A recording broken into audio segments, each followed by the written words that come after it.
Texas. Half-stand convicted of crimes involving the murder of the 10 women on death row in Texas. Half-stand convicted of crimes involving the murder, abduction, or endangerment of a child. Darlie Routir is married to her high school sweetheart and raising 3 boys in an affluent Dallas suburb when in June of 1996, 2 of her children are found brutally stabbed to death on her living room floor. Though Darlie had summoned police to the crime scene, within 20 minutes of their arrival, she had become the lead suspect in the case. Her arrest came rapidly, and only 7 months later, Darlie Routir was sentenced to capital punishment. In the next hour, renowned filmmaker Werner Herzog speaks with Darlie about her children, her case, and her life on death row.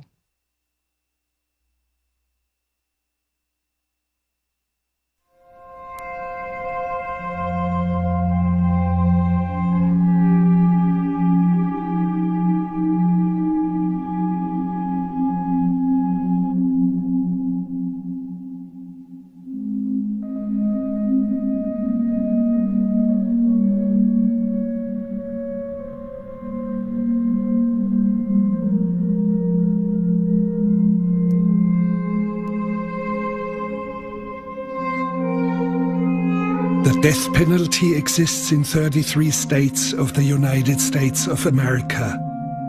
However, in recent years, a much smaller number has actually performed them. Executions are carried out by lethal injection. As a German, coming from a different historical background and being a guest in the United States, I respectfully disagree with the practice of capital punishment. Gatesville, Texas. This is the Mountain View Correctional Facility. A van arrives with a single female inmate inside, barely visible, like a specter.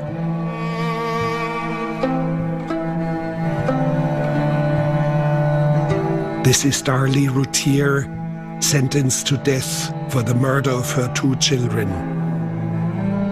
Because of a potential suicide risk, prison authorities have dressed her in a gown made of tissue paper. Mountain View Unit is a prison for women, which also houses the handful of female death row inmates in Texas. She will remain here until her execution, which will take place in the death chamber in Huntsville, some 150 miles away. Looking at the scene reminds me of medieval passion plays of my home, Bavaria.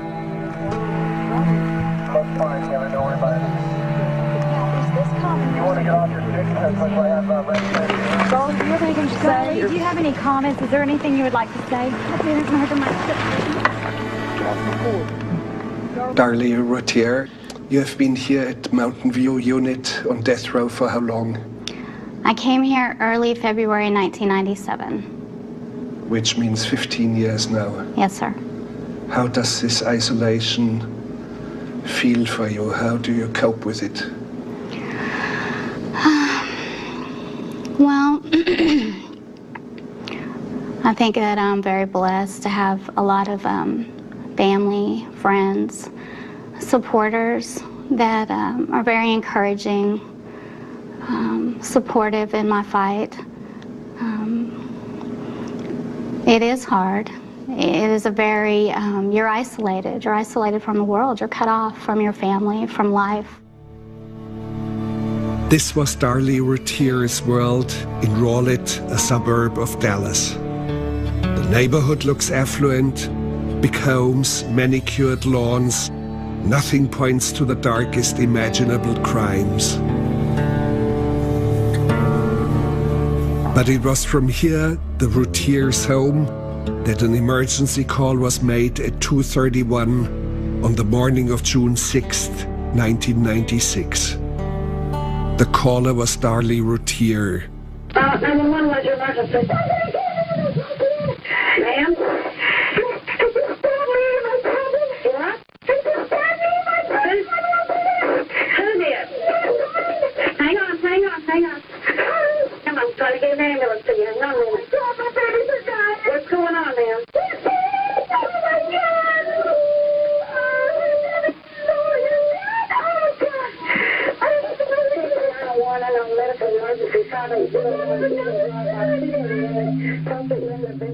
Two of Darlie's boys were stabbed to death. Her third child, a boy just 7 months old, slept upstairs and remained unharmed.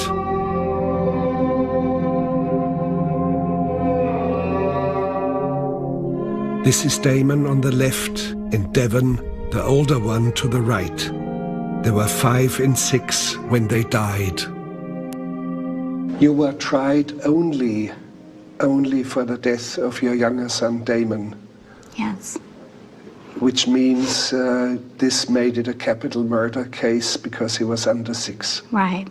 He was only 5. Yes. How do you remember the child, the boy?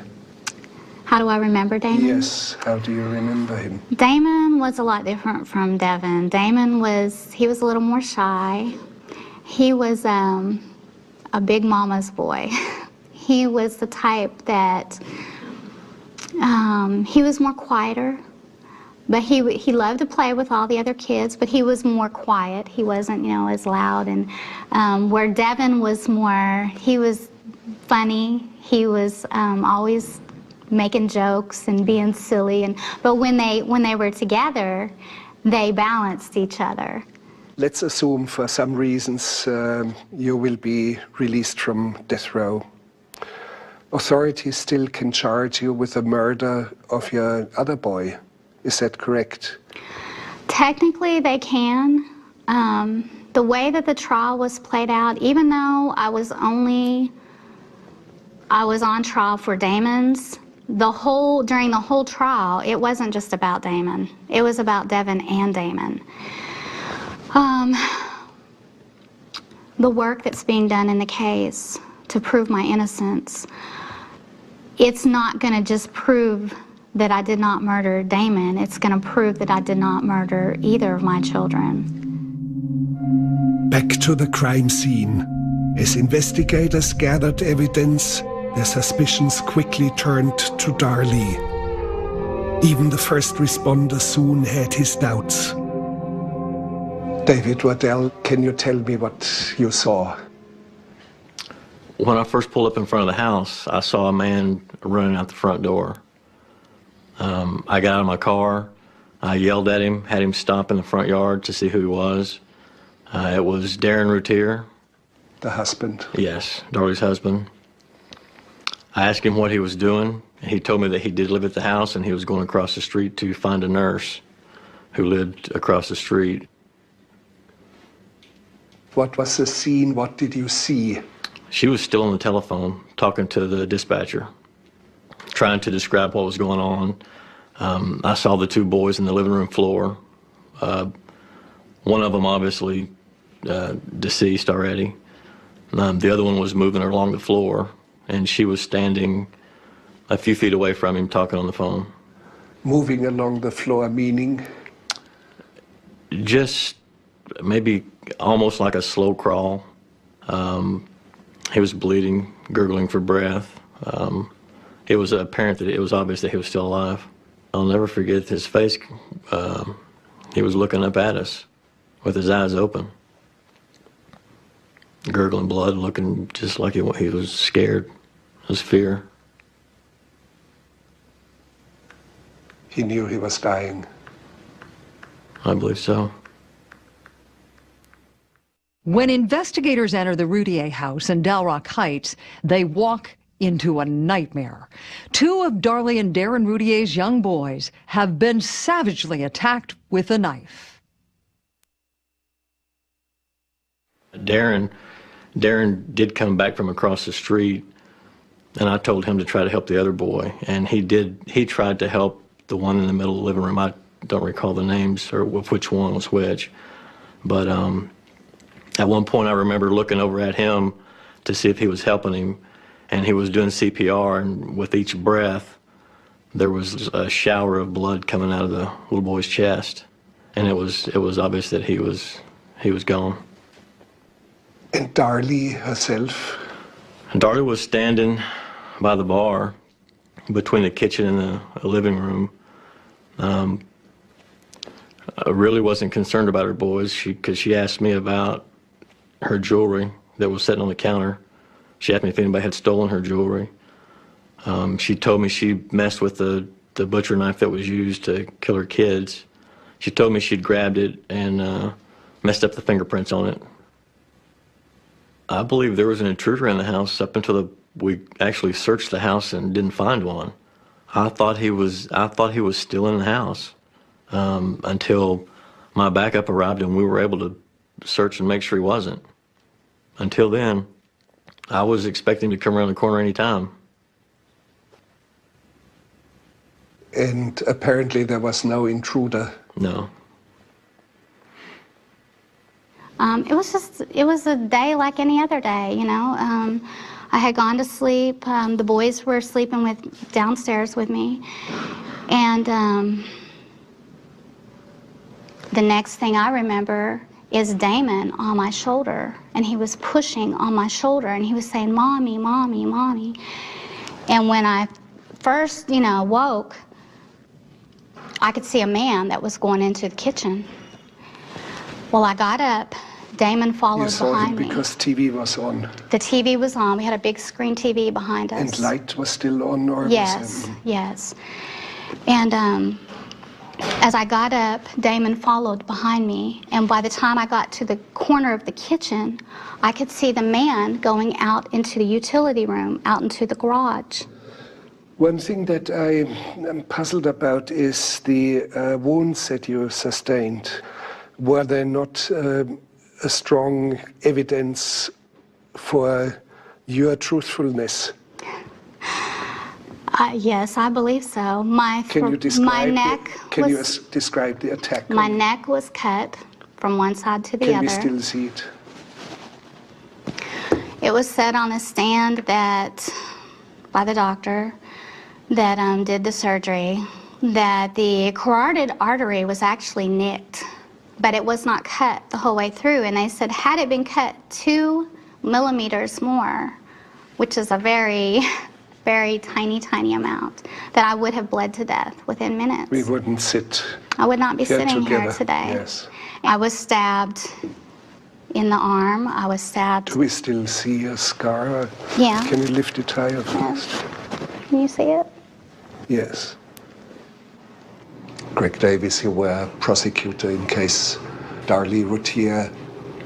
What kind of person did you encounter? I encountered someone that I didn't expect to encounter. Because when I got involved in this case, the very last thing that I expected was to find a mother who had killed her 2 children.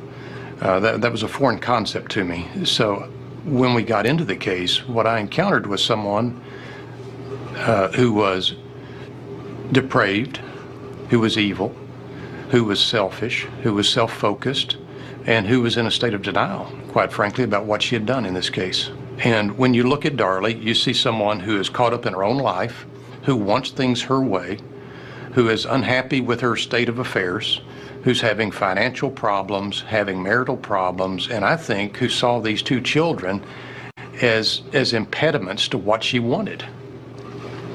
What we found when we looked at the records was that these people were in such financial straits that they had applied for a loan shortly before the murders, and they had been turned down for that loan because their finances were in such poor condition.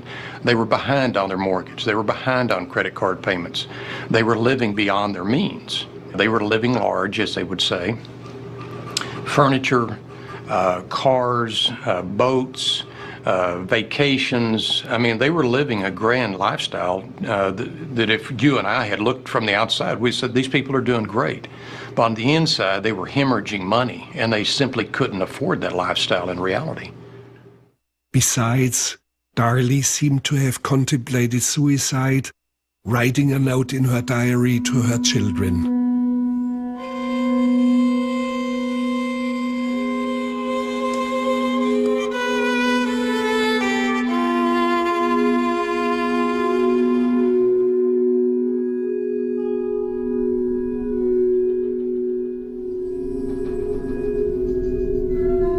I work for Darlie, trying to get the word out there that she's innocent.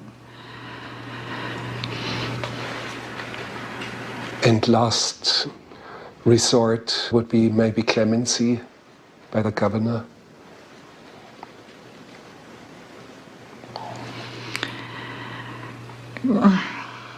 Darlie and I won't accept life in prison. Right from the beginning, she said she'd rather be dead than to live her life in prison for something she didn't do.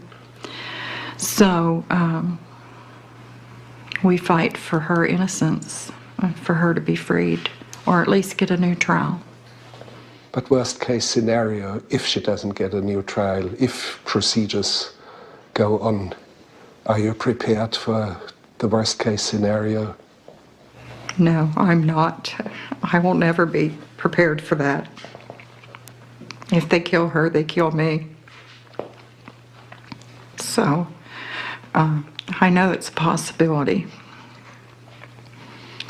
I hope I'm not here if that happens. How would you face a moment like that? Is there anything? I would not watch her execution. I would not watch them murder my daughter. And she wouldn't want that. I don't know what I'll do.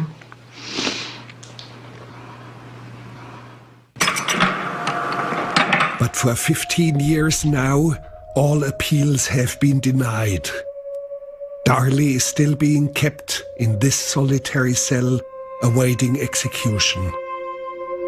It looks like a gesture of defiance that Darlie has herself photographed in prison as if she were taking a short break from normal life. From the moment of her arrest, she has proclaimed her innocence. From death row, Darlie Routir continues to proclaim she's innocent of murdering her 2 young boys. Now, Werner Herzog speaks with the investigators on the case. And in Darlie Routir's case, you are completely convinced that the right person is I'm completely, convicted. absolutely convinced. There's no doubt in my mind. And you don't know me well enough to know this. If I had any doubt, I would tell you very quickly. But I do not. No doubt. You look at the sum total, everything there points to Darlie. There's absolutely nothing that points to anyone else. I had initially some reservation about there were 2 people in that house. So I was concerned about Darren Routir as well. This is Darren Routir, the husband who was also in the house. He has since divorced Darlie and remarried. Ever since the crime, he has steadfastly proclaimed her innocence. This is very stressful, very anxiety. You know, it's just very difficult to see my wife being portrayed as someone she's not. And when the time comes out, you're going to see a totally different picture, because to know Darlie is to love her. Quite obvious to me that the story that she spun was not true. Not even close to the truth. Might give her a mistake or 2, but the whole scenario did not fit. Does not fit today. Didn't fit. Didn't fly then. It won't fly now. I kept asking the police, tell me again, what is her story here? What did she say happened? Let me try to make sense of this. I just couldn't make sense of it using her story. And then when you find, as the police did, the screen that had been cut, and then you find the knife inside her kitchen that had the particles on it that were identical to the particles on the screen that had been cut, then you really have a problem, don't you? Because now you have to believe that an intruder came somehow magically into the home. He then took a bread knife from her kitchen, he cut the screen in a nice neat T pattern, and then he puts the knife back in, and then picks up another knife out of her kitchen and commits these horrible crimes. It becomes more fantastic every time that you look at another piece of physical evidence here. That knife was a rounded tip bread knife. If you've seen to cut bread, it's serrated. That knife couldn't have went in that screen and cut it. What we've found out since... Why couldn't it do that? Because it has a round tip. Why would you use a serrated round tip knife when you've got a whole block of knives to cut that screen. I mean, it doesn't make any sense. We do know this. We know that she went to great efforts to stage a crime scene. We know, for instance, the flower arrangement in the den where the two children were, it's staged when it's knocked over. We know the vacuum cleaner in the kitchen. We know that Darlie Routir placed that after the fact. There are bloody footprints underneath there, and those bloody footprints match the footprints of Darlie Routir. Let's go back through Darlie's story, right? The intruder, she wakes up, the intruder's running away from her. He breaks the glass before she ever gets in the kitchen. She chases this man through the kitchen where he then conveniently drops the knife in the utility room for her. So then she backs away and eventually calls the police. The blood underneath the vacuum cleaner again, the blood on the vacuum cleaner, again, her blood that is shown to be dropping straight down onto the vacuum cleaner. The blood that's on the handle of the vacuum cleaner, that again is her blood, consistent with her actually taking the handle and laying it down. The marks where you can see where the vacuum cleaner was rolled on that floor in the blood before it was dropped on the floor itself. I mean, that's just some of the physical evidence in the kitchen that would contradict everything that she said. Here's the bigger problem with all of the blood and all the DNA in this case. And let's remember, at the time that this case was tried, no case had ever had more DNA samples tested in this state. I mean, we had more than 100 DNA samples tested. We literally were able to create a DNA map for that home and that crime scene. Of all those 100 DNA samples, we had none that were unidentified. All of those samples could be linked to one of three people, either Devin, Damon, or Darlie Routir. There's nothing to indicate that anybody else was ever in that home. So no, there's no intruder. There's no mystery killer. This isn't a new episode of The Fugitive where we have a one-armed man free out here running free. That's not the facts here. Stephen Cooper, you are Darlie Routir's post-conviction attorney. What's your line of defense? Well, primarily the issue is that she is innocent in fact. And we have evidence developed since the trial that clearly demonstrates that. And we hope to develop some more with some DNA tests that are pending or that we hope to get ordered soon. The evidence that the state elicited was based primarily, almost exclusively, on opinions of experts who were not qualified to render those opinions, didn't do the necessary background investigation in order. Give me one example, please. Well, a fellow named James Cron came into the scene here at 4 or 5 o'clock in the morning, and it was horrific, bloody scene, evidence, i.e. blood, evidence, and other things throughout the house. And he, by his own testimony in front of the jury, said that he concluded in his walkthrough, within 20 minutes of being there, that Darlie did it. And so he formed that opinion without having the blood spatter evidence, without having done any of the forensic stuff that is needed to do in a messy crime scene. He had already concluded that she was guilty. And that biased the rest of the investigation, because from 20 minutes onto the scene, they were then investigating evidence, quote, evidence to prove that she was guilty, not developing evidence to determine who may have committed this crime. We now return to the details of the investigation that put Darlie Routir on death row. There's one strange, mysterious item, a sock, bloody, found about 75 yards in an alley. How do you explain that?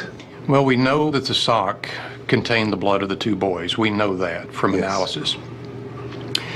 I found it strange that the sock was found next to a storm drain, and it was laying out exposed as though whoever left it there wanted it to be found. if you're going to try to hide evidence, you don't do it that way. What you do is you either you throw it in a trash can in the alley, or you throw it down the storm drain. But you don't leave it out there as though it's just a marker.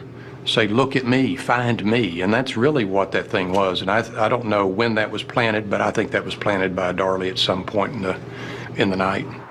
The state's theory is that she killed these children and then staged the crime scene, part of which was taking a sock that had both Devin and Damon's blood on it, as well as faint DNA of my client on it, and took it down the alley 75 yards. And you would exclude theories that bloody socks levitate?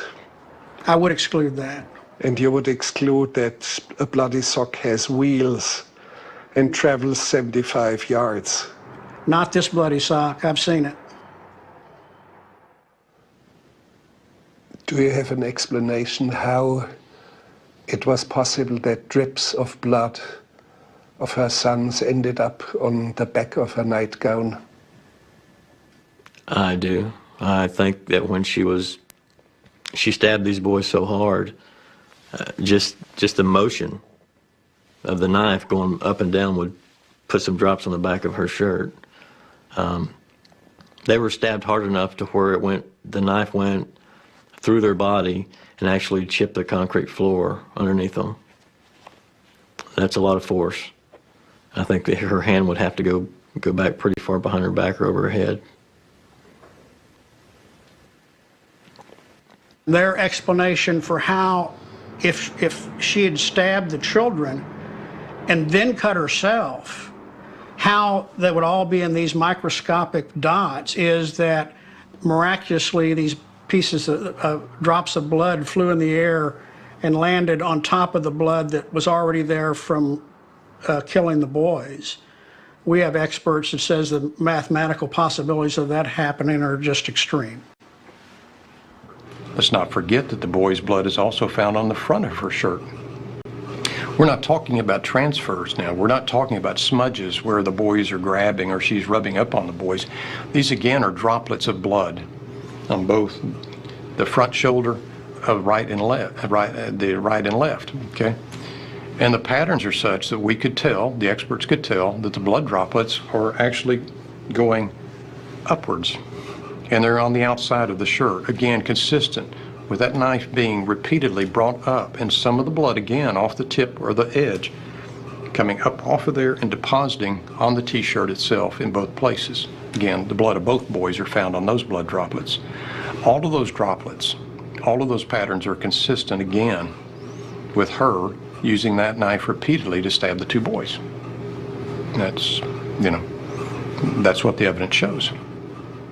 All fingerprints were identified with the exception of one, smudged, and allegedly it might be the intruder's fingerprint.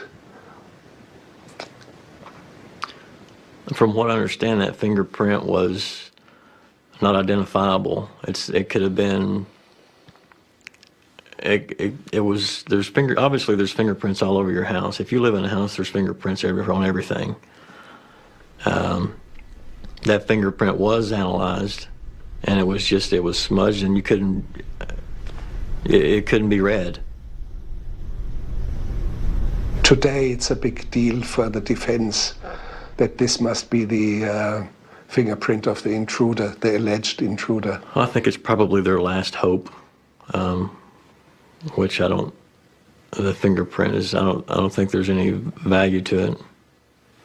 The fingerprint does not match Darlie, Darren's, any of the police officers, any of the paramedics, any of the detectives, or the boys.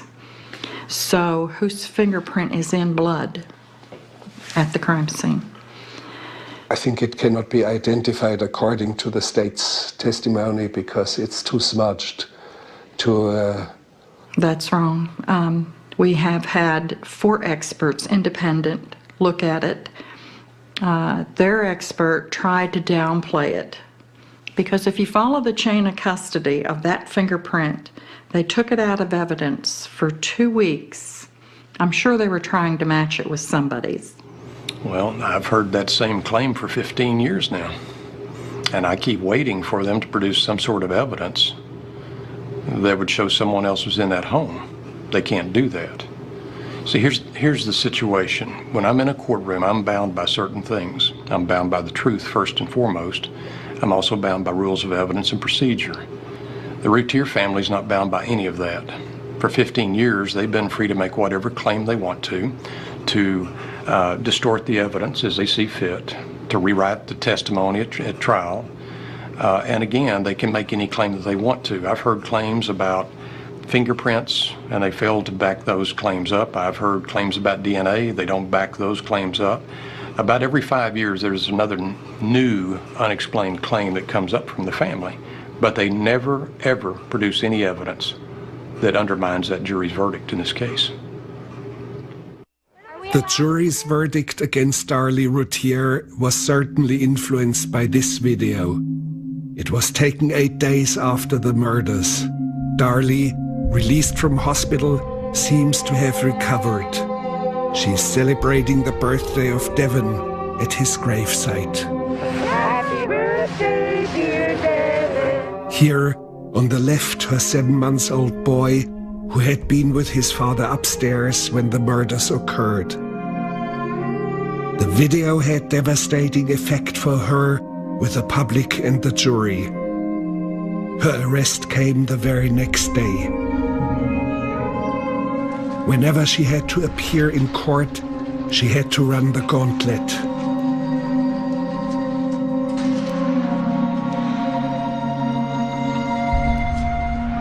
Was there a feeling of a witch hunt? Absolutely. You know, much was made to do about the silly string tape.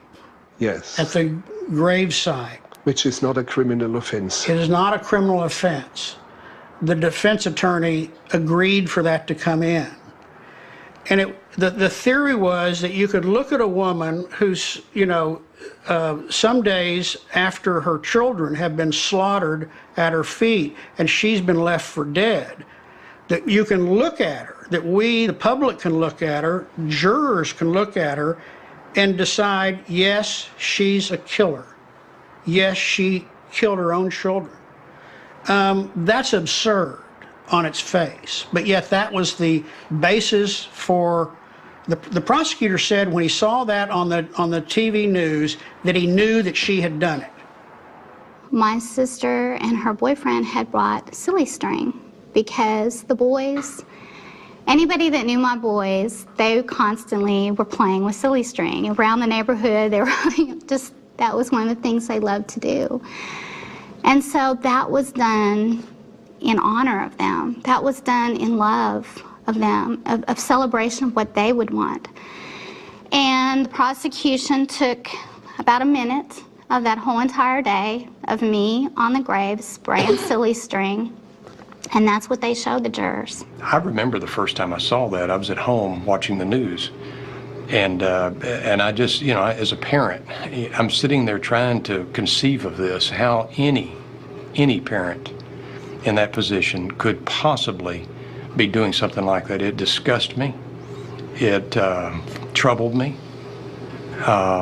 It just, again, it's just one of those things that you want to wrap your mind around. You can't do it. It's inconceivable. I do remember when that was played in the courtroom. And I remember the reaction of the jurors, and their reactions, I think, were the same as when I had seen it for the first time. Disbelief. How can a mother who's lost 2 children be out there laughing, cutting up, joking, and playing around at a gravesite when she's just lost 2 of her children?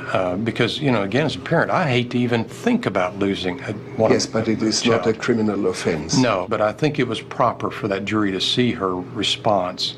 I would contest that because you would show such a video in the face of punishment. Well, and let's also... That's where it belongs, in my opinion. The jury apparently saw the video 9 times during deliberations. Right.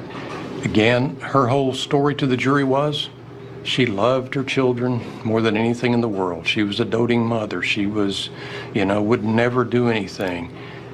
After the trial was over, we repeatedly heard that, we didn't hear anything else but that. The silly string tape, the silly string tape, the silly string tape. And who would have ever thought that you could be sentenced to death on a can of silly string? Again, I think it just shows her nature. She loves to be the center of attention.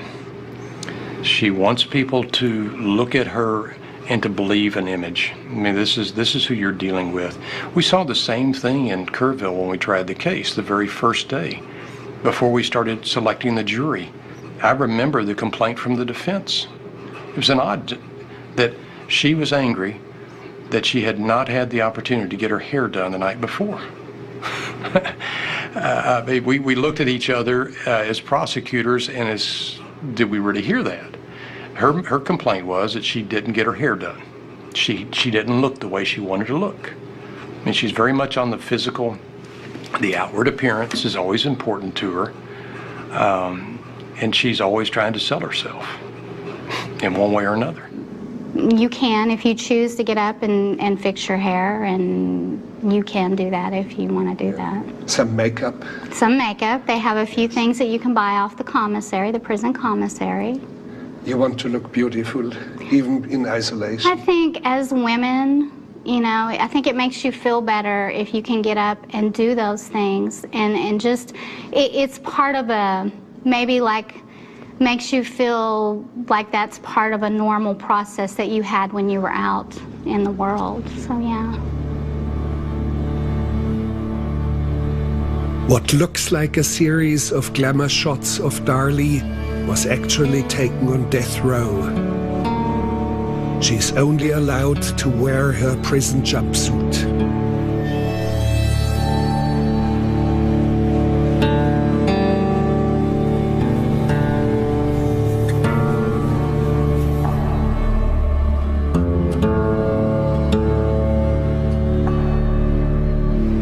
Well, I had this one dream, and this is very personal for me. I've only shared this with my mom and my pastor, and it's a very, very personal dream, but I want to share it because it's very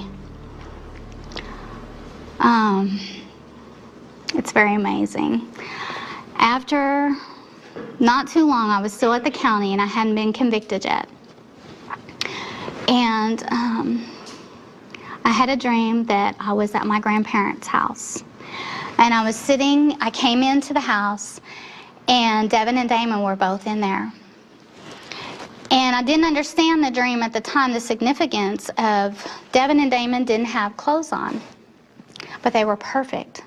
Their skin was perfect, their hair, everything, they looked perfect. And when I went into the living room, I sat down in a chair, and Damon came and sat in my lap. And in my grandparents' house, there's a big, huge window right in front of that chair. And I started talking to Damon. And I remember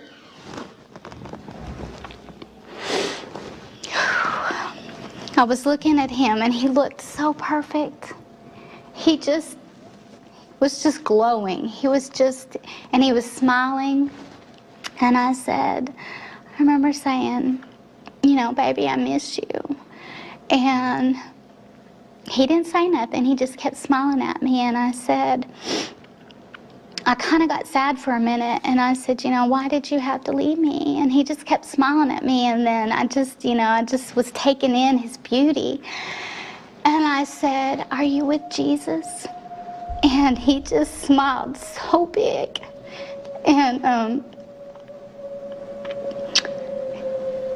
he just kept smiling. He never said anything, but he just kept smiling so big. And that moment, it was just a minute after I had asked him if he was with Jesus, this bright white light that was so bright, I couldn't even, it was like a blinding light, filled that whole room, that whole window that was right there in front of the chair, filled the whole room.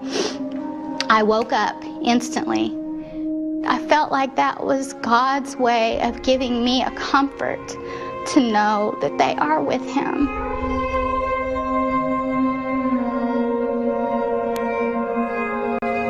She always is going to portray herself as a victim, as pitiful, as grieving, as a victim of some injustice.